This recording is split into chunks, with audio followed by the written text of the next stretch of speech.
प्रस्तुत है हरियाणा राज्य की साप्ताहिक समाचार समीक्षा। लेखक हैं वरिष्ठ पत्रकार संजीव शर्मा, वाचिका रतिका। हरियाणा में इन दिनों चुनावी माहौल पूरी तरह से गरमाया हुआ है। राजनीतिक दलों ने जहां अपने प्रत्याशियों की सूचियां जारी करनी शुरू कर दी हैं, वहीं निर्वाचन आयोग भी तैयारियों को अंतिम रूप देने में लगा हुआ है। हरियाणा में आज वोट बनवाने का अंतिम दिन था। इस वर्ष 1 जुलाई को 18 वर्ष की आयु पूरी कर चुके जिन नागरिकों का नाम मतदाता सूची में नहीं है, तो उनके पास विधानसभा आम चुनाव से पहले वोट बनवाने का आज अंतिम अवसर था। आज शाम तक प्राप्त हुए सभी आवेदनों के आधार पर नए वोट बनाए जाएंगे। निर्वाचन आयोग ने हरियाणा की मांग पर विधानसभा चुनाव के कार्यक्रम में बदलाव कर दिया है।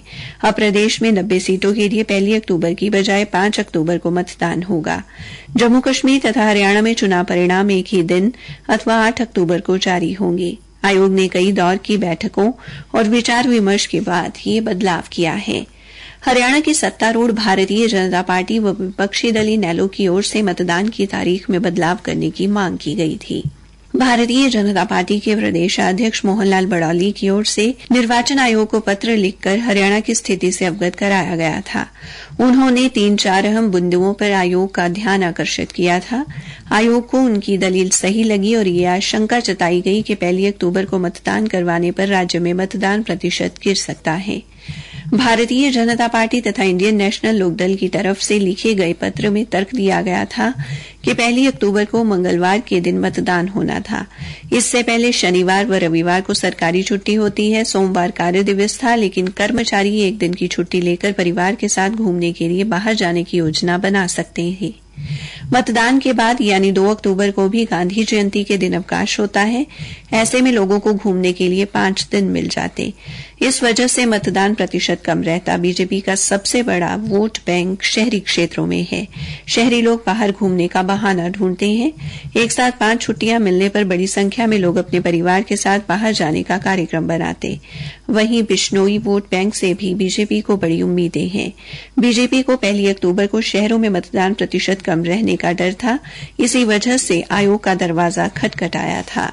इसके अलावा अखिल भारतीय बिश्नोई महासभा की ओर से भी चुनाव आयोग को पत्र लिखकर मतदान की तारीख में बदलाव करने की मांग की गई थी। 2 अक्टूबर को राजस्थान के मुकाम बीकानेर में बिश्नोई समाज के सालाना मेले का आयोजन होना है। हरियाणा में बिश्नोई समाज के लोग भी इस मेले में शामिल होते हैं। ऐसे में वे मेले में भाग लेने के लिए पहले दिन यानी 1 अक्टूबर को ही रवाना हो जाते। महासभा ने दलील दी थी कि अगर 1 अक्टूबर को मतदान होता है तो समाज के लोग मतदान से वंचित रह जाएंगे। इसी के चलते आयोग की ओर से नया चुनाव कार्यक्रम जारी किया गया है। चुनाव के लिए अधिसूचना पहले की तरह 5 सितंबर को ही जारी होगी। इसी दिन से नामांकन पत्र जमा करवाने की प्रक्रिया शुरू हो जाएगी। 90 सीटों के लिए 12 सितंबर तक नामांकन पत्र दाखिल हो सकेंगे। 13 सितंबर को नामांकन पत्रों की जांच होगी। 17 सितंबर नामांकन पत्र वापसी की अंतिम तारीख तय की गई है। मतदान 1 अक्टूबर की बजाय अब 5 अक्टूबर शनिवार को होगा। मतदान की तारीखों में बदलाव को लेकर भी हरियाणा की राजनीति खूब गरमाई हुई है। विपक्षी दल कांग्रेस इस मुद्दे पर सत्तारूढ़ भारतीय जनता पार्टी को घेर रहा है। कांग्रेस का तर्क है कि बीजेपी की चुनाव को लेकर तैयारी न होने के कारण जानबूझकर सरकारी मशीनरी का दुरुपयोग करते हुए कार्यक्रम में बदलाव करवाया गया है। राजनीतिक दलों की चुनावी तैयारी की अगर बात की जाए तो भारतीय जनता पार्टी चीन में रैली का आयोजन करके चुनाव प्रचार अभियान शुरू कर चुकी है।